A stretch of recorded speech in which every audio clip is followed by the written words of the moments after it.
Welcome to the special episode जंय आमी आयज आयल्या एक अशी गोष्ट पळोवपाक जी म्हाका दिसता पळोवपाक सगळ्यांक उमेद आसता. ल्हानपणा पासून आमी बोट हे प्रकार पळयला आसतलो, कागदाचे बोट आमी सगळ्यांनी केला आसतलो. बट आयज एक स्पेशल गोष्ट आसा, like we can say feather on a head for Goa. कारण एक अशी बोट जी गोंयान तयार जाल्या आणि सगळ्यान व्हडली बोट जी आमी मॉलदीव्सचे गव्हर्मेंटा खातीर तयार केल्ली आसा आणि जी 22 तारखेक म्हाका दिसता ही तांचे कडेन आमी सुपूर्द करतले. ह्या बोटी बद्दल चड जाणून घेवपा खातीर आणि ह्या बोटीची माहिती दिवपा खातीर आज इस वक्त हमारे साथ है the director of Vijay marines shipyard. Sir welcome to the show. और हमारे साथ है आज Suraj Jairam Dailani. Sir welcome to the show. सबसे पहले sir I think congratulations for superb architecture और आपके इंजीनियरिंग से ये बनी है सर. सर प्रोनाउंसिएशन क्या है इस बोट का? Will start. इट इज थिमावेशी. So this is a Maldivian vessel. तो इनका जो स्क्रिप्ट है इट इज अ देवई स्क्रिप्ट, जिसमें वो लोग का जो नाम है are typical very local names. Oh that's nice. और बाहर से देखने में तो बहुत ही बढ़िया लग रही है सर, बहुत सारी. लेकिन ये कैटामरान शिप है, हल है. क्या है कैटामरान? तो कैटामरान इज बेसिकली इसके जो दो हल्स रहते हैं, दिस इज द हल 1 एंड हल 2, और उन दोनों के बीच में एक क्रॉसओवर डेक रहता है. That is why it's called a catamaran. तो generally these are purpose built. बहुत बार यू हैव अ मोनोहल जिसके अपने फायदे हैं और कैटामरान जिसके अपने पर्पस और अपने फायदे हैं. In this being a monitoring and research vessel built for the Maldives government by our shipyard under a World Bank project, this is a catamaran vessel. Sir मैंने सुना है कि बहुत कठिन है ये बोट, मतलब कैटामरान बनाने के लिए क्या है exactly? See, shipbuilding per se is a highly complex engineering. बहुत capital intensive है, बहुत labor intensive है. It is a combination of all engineering, क्योंकि it is almost like a floating house or a floating town, you can say, when the ship is bigger. You have people rooms staying inside, उनके bathrooms हैं, उनका खाना बनाने के लिए उनके लिए एक जो किचन है, और ये vessel out at mid sea जाएगा. It has to handle all the rough weather. उनका जो सी कीपिंग कैरेक्टरिस्टिक है वो चेक करना होता है. So apart from all the challenges that you face on an engineering structure on land, इसको उसके अलावा जो फ्लोटिंग बॉडी के चैलेंजेस हैं, जो वाटर डेप्थ में हैं, पिच डार्कनेस में उनको जो ऑपरेट करना है, वो चैलेंजेस को भी इस वेसल को फेस करना रहता है, उनको मिटिगेट करना रहता है. ये खास पर्पस के लिए बनाई है. एंड लाइक मैंने पहले भी कहा था कि हमारे गोवा के लिए बहुत अच्छी बात है, बढ़िया बात है सर. गोवा में बनी है सबसे लार्जेस्ट कैटामरान शिप जो बनी है. ये खास पर्पस के लिए बनाई है मालदीव्स के गवर्नमेंट के लिए. क्या है वो? So, ये एक मॉनिटरिंग एंड रिसर्च वेसल है जो Maldives government will be giving to the environment protection agency. वो लोग जाके जो ओशन बेड का रिसर्च करेंगे, वो जो रिसर्च करेंगे उसका data environment protection agency will use on to protect their entire waters of Maldives. So normally catamaran ship जो है वो डीप सी में जाते हैं सर नॉर्मली? हाँ, so generally a catamaran hull, the way you design it, can be for inland waters and also for the outer seas. Mono hull has its own advantages on the outer sea and the inland waters. So ये कितने deep जा सकते हैं, कितने? ये vessel जो हमने design किया है, this is typically designed to go 100 nautical miles away from the coast. Away from the coast, yes. बाहर से देखने में बहुत अच्छा लग रहा है सर. हम अंदर जाएंगे, लेकिन बाहर से अगर आप बता सकते हैं कि क्या-क्या एग्जैक्टली क्या-क्या है यहाँ पे हम देख सकते हैं. So जैसे this, like I told you, it's a monitoring and research vessel. ये इंडिया का लार्जेस्ट वेसल है under Indian register shipping, under IX class जो इसको हमने बनाया है. तो this is the first time it has been build. इतना बड़ा वेसल आज की तारीख में मालदीव्स गवर्नमेंट के पास भी नहीं है इन FRP कंस्ट्रक्शन. जैसे हम जो शिप्स बनते हैं, they are made in steel, aluminium and FRP. ये वेसल 100% FRP वेसल है. In that category this is the largest vessel, and it being an engineering challenge, because इतना बड़ा vessel to go out at 100 nautical miles from the shore, design आज तक हुआ नहीं था. तो इसको डिजाइन करना, फिर इस डिजाइन को एग्जीक्यूट करके उसके ट्रायल्स, उसको सक्सेसफुली डिलीवर करना has been the first time happening at a national level in India and also for Maldives. Sir national level लेकिन गोवा में बन रहे हैं. जैसे ये बनी है sir, after the completion of project आपको बहुत सारे कॉल्स आए होंगे अबाउट द इंजीनियरिंग. आए हैं सर कुछ ऐसे? नहीं, सी क्या होता है, ship building per se is a manufacturing industry and that much of prominence to shipbuilding is not there. Goa being more well known for mining and tourism, ये industry को उतना प्रोमिनेंस है नहीं. But today most of the coastline of India, if you see, the vessels are designed and built in Goa, which are operating on the entire coast of India. Exactly. तो वो expertise already Goa में exist करता है. क्या बात है sir. Sir हम अंदर जाके भी देख लेते हैं क्या है सर.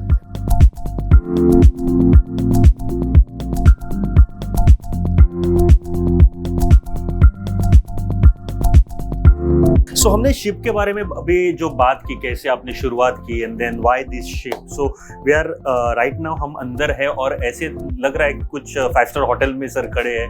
सो लेकिन जानना है कि क्या क्या है इस शिप में, एग्जैक्टली कैसे वर्क करता है and then what all facilities are over here. इसे क्या कहते हैं सर इसमें? So this is basically the lounge area of the vessel. इसको हम जैसे बोलते हैं, जहाँ पे जो साइंटिस्ट और जो भी यहाँ के सर्वर्स आएंगे वो इस एरिया में असेंबल होके जो भी उनका सैंपल डेटा कलेक्शन होता है, उसका जो भी डेटा आता है उसको असेसमेंट एनालिसिस यहाँ बैठ के वो लोग करेंगे. Now this is the main area where they will assemble and discuss on all the samples that are collected and data that you gate.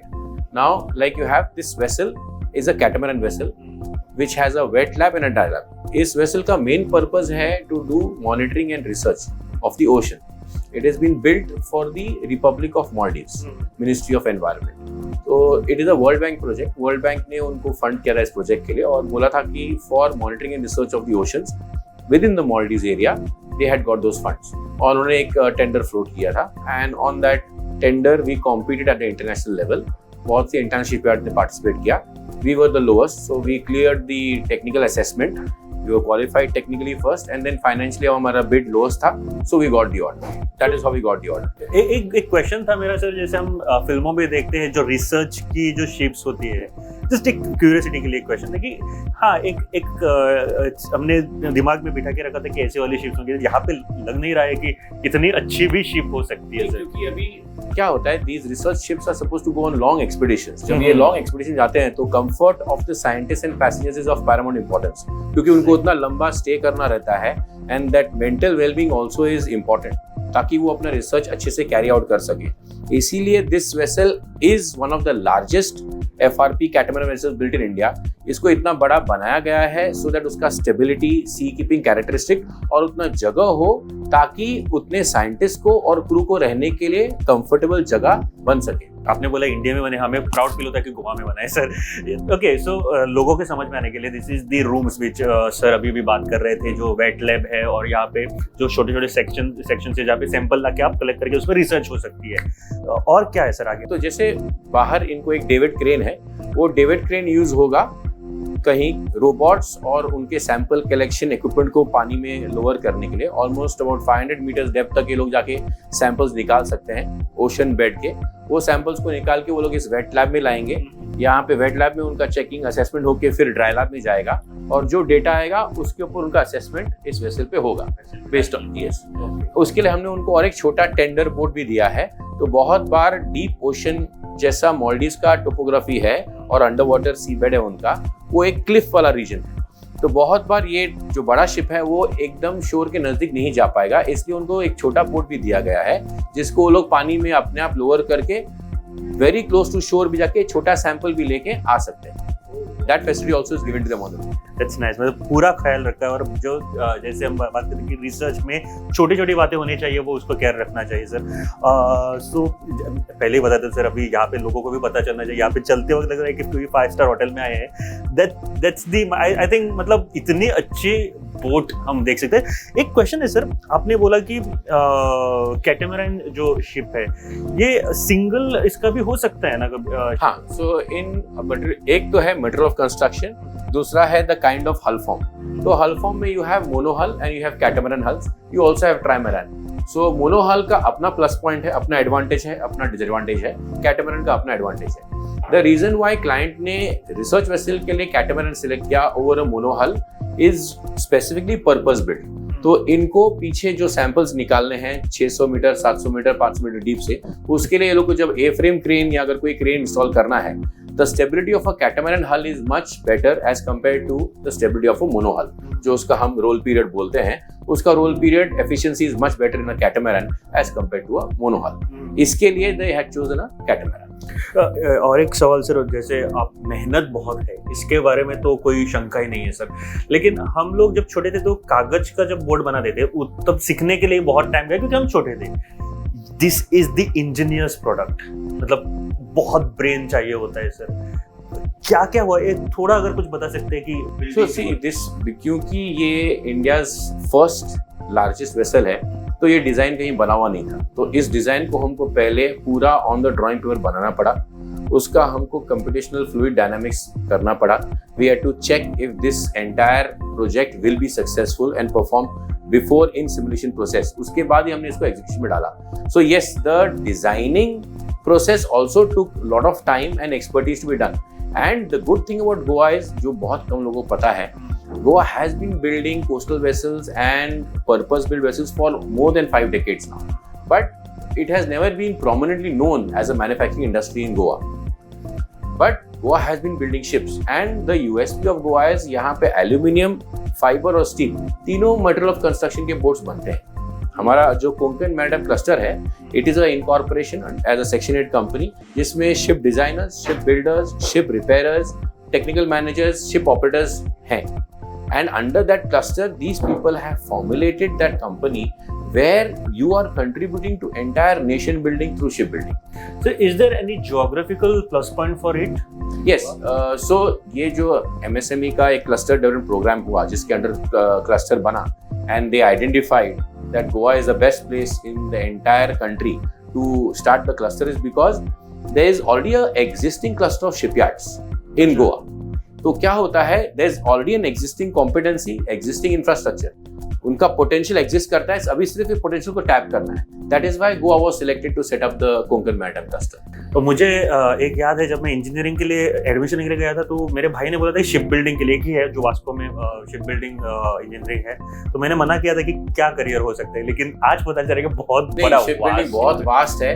And बहुत बार जब हम शिप बोलते हैं, लोगों के मन में सिर्फ एक बड़ा शिप या एक टाइटैनिक का इमेज आता है, but there is a lot in ships. आज इंडियन नेवी को जो छोटे ऑक्सिलरी क्राफ्ट चाहिए, उनको जो ऑक्सिलरी क्राफ्ट्स उनको चाहिए, they are being made by most of the micro and small medium enterprises which are being built for them. तो ये जो छोटे ऑक्सिलरी क्राफ्ट्स हैं, those crafts are being built by these shipyards, and they are not the ones that you see, the big ones, they are the small ones, जैसे missile storage barge, bunker barge, feeder vessels, जो auxiliary support vessels रहते हैं to support the bigger ship, वो सब बनते हैं गोवा। और वो expertise, there are existing expertise in Goa. It is, you have more than 38 shipyards, like I said, they are all into this field.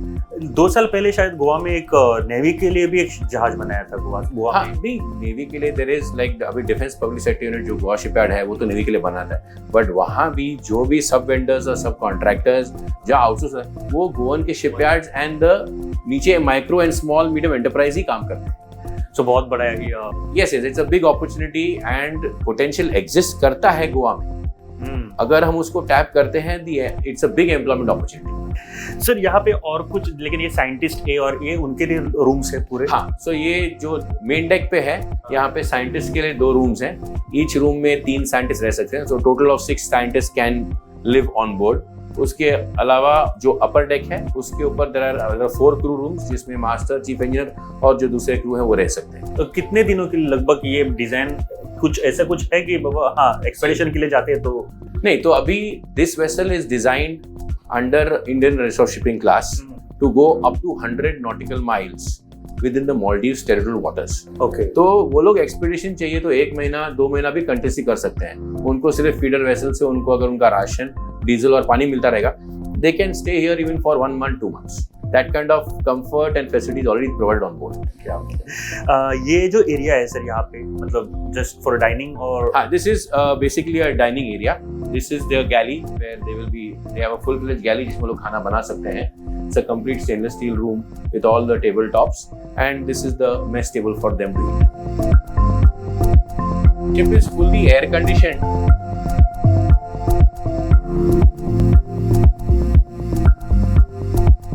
So from ground section we have come to the first floor. Sir को उसके बारे में मैं पूछने वाला हूँ, लेकिन अभी हम जो मेन कंट्रोल है, जहाँ पे हम शिप या फिर काफी सारे फिल्मों में देखते हैं जैसे व्हील और ये एग्जैक्टली वैसे ही है सर भाई।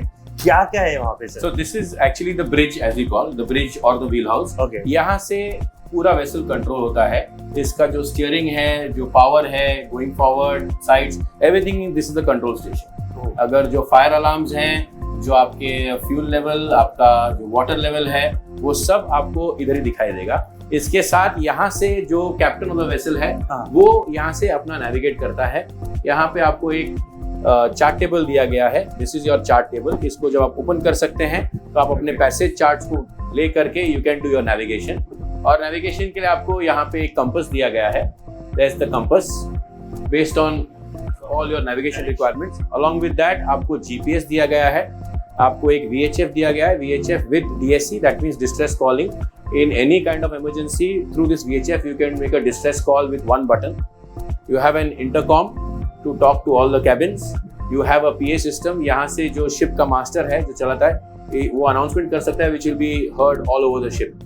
सर क्या फर्क है 20 साल पहले जो ऐसे बोट्स बनते थे और आज? बहुत सारा फर्क रहेगा, बहुत सारी इंप्रूवमेंट। आप जैसे कि आपने बताया टेक्नोलॉजी के लिए बहुत अच्छा है, क्या दिखा? हाँ, तो मेजरली अगर आप पहले तो physics of floating body doesn't change, तो फिजिक्स सेम है, साइंस सेम है, only the efficiency level has improved. Modernisation के तौर पे जो हम लोग हल फॉर्म बोलते हैं उसका फ्यूल एफिशिएंसी इंप्रूव हुआ है।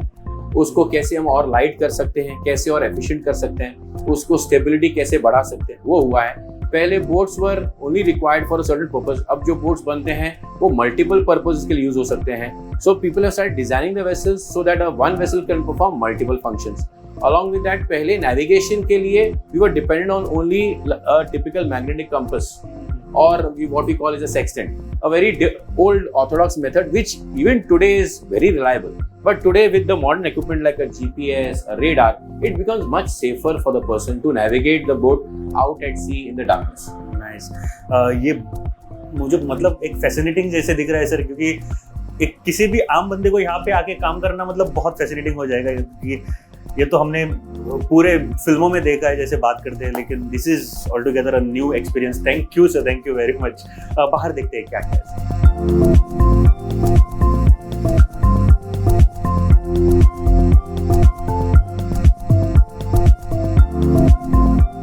So as we can call it typically, you are on the forward section of the boat. We call it the bow.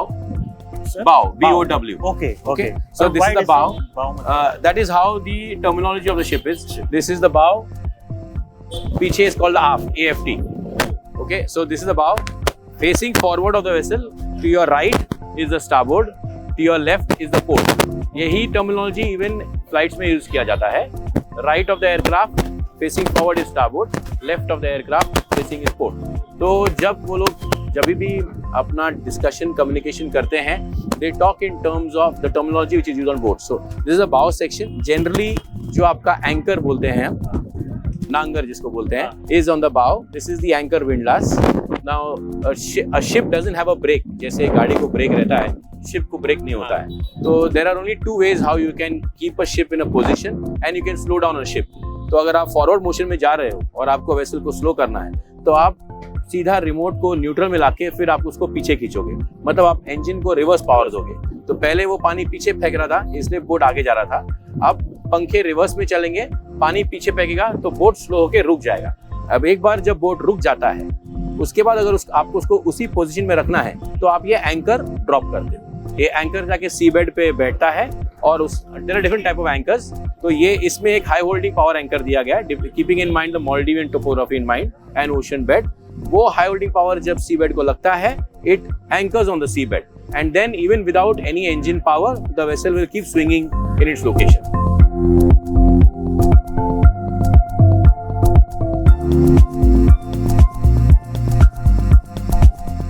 So this is aft. This is aft, AFT. Okay. This is the aft section. You are on the upper deck as we call it, or first deck. वो main deck था और ये आपका first deck है. You are on first deck, just behind the crew accommodation. This is an open area given for the crew whenever they have any kind of an assembly or mustering. It is done over here. यहाँ पे। अच्छा sir, जैसे okay, दिन में हम जब गाड़ी चलाते हैं, रात में गाड़ी चलाते हैं लाइट पे, और जहाज जब चलाते हैं at night, what precautions you have to take? So जहाज जब रात में चलता है, generally the entire navigation is done based on something called collision regulation. It's called COLLREG, कॉलरेग बोलते हैं। कॉलरेग के तहत जहाज में starboard and port, right and left side में अलग अलग कलर के लाइट्स होते हैं, ग्रीन एंड रेड। हाँ, ओके, तो उनका एक चार्ट रहता है और वो लाइट कॉम्बिनेशंस में ऑन किए जाते हैं। Depending on the combination of lights you will come to know कि वो वेसल का स्टेटस क्या है।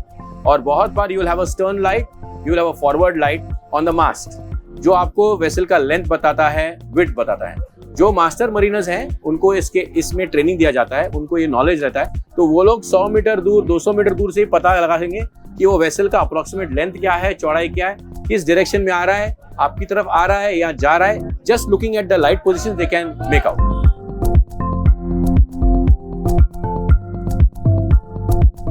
So right now we are on the first floor. Yes, you are on the first deck, we call it. Okay. We call it floor. In a common man's language, you can call it the first floor. वो आपका ground floor आप बोल सकते So यहाँ पे क्या है sir इस फ्लोर पे? हो। So this is the accommodation area जहाँ पे जो crew जो vessel को maintain करता है, operate करता है, उनका accommodation area है यहाँ पे। It is separate from the area of the scientists because they will be doing research, so they need their privacy. And so does the crew also need their privacy. कितने लोगों का crew, मतलब scientist सब पकड़ के कितने लोग? तो साइंटिस्ट जिसमें होगा 6 scientists can live on board and you have 1, 2, 3 and 4 rooms, out of which 3 rooms each have 4 bunks, तो 12 crew रह सकते हैं apart from the master and chief engineer of the vessel. Okay. So totally you have 14 crew and 6 scientists, almost 20 लोग का capacity is research vessel पे है। और एक अलग ही थ्रिल रहेगा, जैसे उनके लिए तो उनका काम है लेकिन हमारे लिए बहुत ही अच्छा थ्रिल रहेगा सर। ये शायद शिप का जो मैप, शिप के जो जनरल अरेंजमेंट और लेआउट्स हैं, and this is the life saving appliance and the fire fighting appliance जो हम लोग लेआउट करते हैं जनरली, क्योंकि बहुत बार in any state of emergency अगर कोई बाहर का भी पर्सन आता है किसी लाइफ सेविंग एक्टिविटी के लिए, he can easily come and look at this plan and know his way around the vessel. क्योंकि बहुत बार जो रेस्क्यू पार्टीज आते हैं, they may not know the entire orientation of the ship. If there's any kind of distress call और बाहर से कोई help आता है, कोई रेस्क्यू टीम आता है, तो वो लोग ये पॉइंट पे आएंगे और वो लोग इस एक पॉइंट से उनको पूरे वेसल का लेआउट, कहाँ पे एग्जिट्स हैं, कहाँ पे एंट्री पॉइंट्स हैं, कहाँ पे कौन सा रूम है, वो इसको देखते ही पता चल जाएगा। तो यहाँ पे आप अगर हमें कुछ रूम्स दिखा सकते हैं अगर? हाँ, so this is a typical officer's room जो आप देख सकते हो। Oh wow. The entire accommodation is fully air conditioned. सबको bunk lights होते हैं, proper mattresses and comfort bunks. Like I said, the comfort of the crew is very important so that the efficiency of research is good. And every cabin has an attached washroom. Sir आपने जैसे कहा कि इस room, लेकिन पूरे ship को शायद air condition है पूरे शिप? हाँ, ये जो जितना पूरा अकोमोडेशन एरिया है इंक्लूडिंग व्हील हाउस जहाँ से वो शिप चलता है, that the entire vessel is air condition. Wheel house मतलब? Wheel house is from where they will operate the vessel, जहाँ से वेसल चलाएंगे। मेन जो कैबिन होता है। हाँ, जैसे आप कॉकपिट बोलो एक एरोप्लेन का, या एक गाड़ी का आप ड्राइवर सीट बोलो। यस, तो वहाँ से सब कुछ ये होता है। सर जैसे ये बनती जा रही थी, आपका एक्सपीरियंस कैसा रहा? क्योंकि द लार्जेस्ट जो कैटामरन इंडिया में बनी है, गोवा में बनी है, and we are proud of it sir. तो पूरा एक्सपीरियंस कैसे रहा था sir? It has been a very good experience, it has been a learning experience also, क्योंकि इस तरह का जहाज अभी तक इंडिया में बना नहीं। ये मॉलडीव्स मिनिस्ट्री ऑफ एनवायरनमेंट के लिए भी सबसे बड़ा जहाज है उनके in the FRP material of construction category and in the catamaran category. Added to that, it is built under Indian Register of Shipping class. तो वो class certification इतने बड़े vessel को मिलना also is a matter of pride in its own way, because बहुत बार जो आप vessel बनाते हो उसको एक IX member के certification के लिए बहुत से ऐसे tests and certain kind of exercise करने पड़ते हैं, जिसके बाद ही ये वेसल को सर्टिफिकेट मिलता है and it is fit to go out at सी।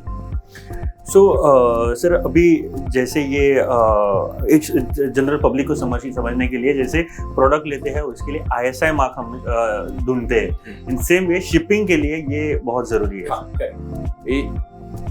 मैं बोलूँगा जरूरी ऐसा है, यस, क्योंकि there are 2 ways of building a vessel. एक आप वेसल बना सकते हो अंडर अ टिपिकल रजिस्ट्रेशन, जैसे फ्लैग अथॉरिटी होता है तो उसने आपके वेसल को सर्टिफाई किया। अगर आप इस वेसल को अंडर किसी भी IACS, we call it IACS class के अंडर में सर्टिफाई करते हो, तो उसका जो इंजीनियरिंग सेक्शन है, जो स्ट्रक्चरल स्ट्रेंथ सेक्शन है, वो लोग सॉफ्टवेयर पे पूरा चेक करके सिमुलेशन करके ही फिर ही सर्टिफाई करते हैं।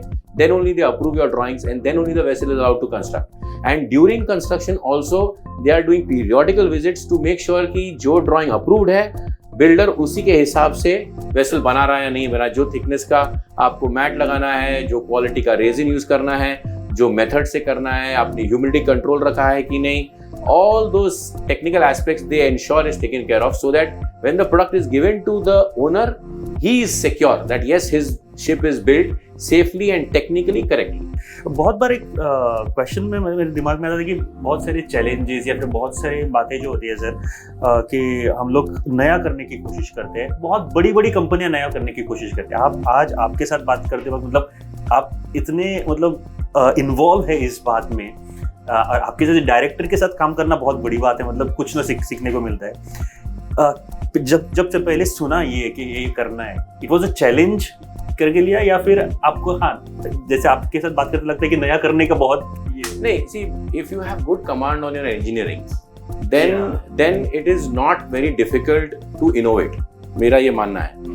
I know innovation is something which is going ahead of the ordinary, but मैं ये भी मानता हूँ कि अगर आपका इंजीनियरिंग सब्जेक्ट पे अच्छा कमांड है, आपको अपने किसी भी विषय पे अच्छा कमांड है, तो आप उसमें इनोवेट भी उतना इजीली कर पाओगे। तो यस, ये हम पहली बार बना रहे थे, कभी पहले डिजाइन बना नहीं था, ऑन द ड्राइंग बोर्ड से रियलिटी आज बन चुका है, डिलीवर हो रहा है, सर्टिफाई हो चुका है।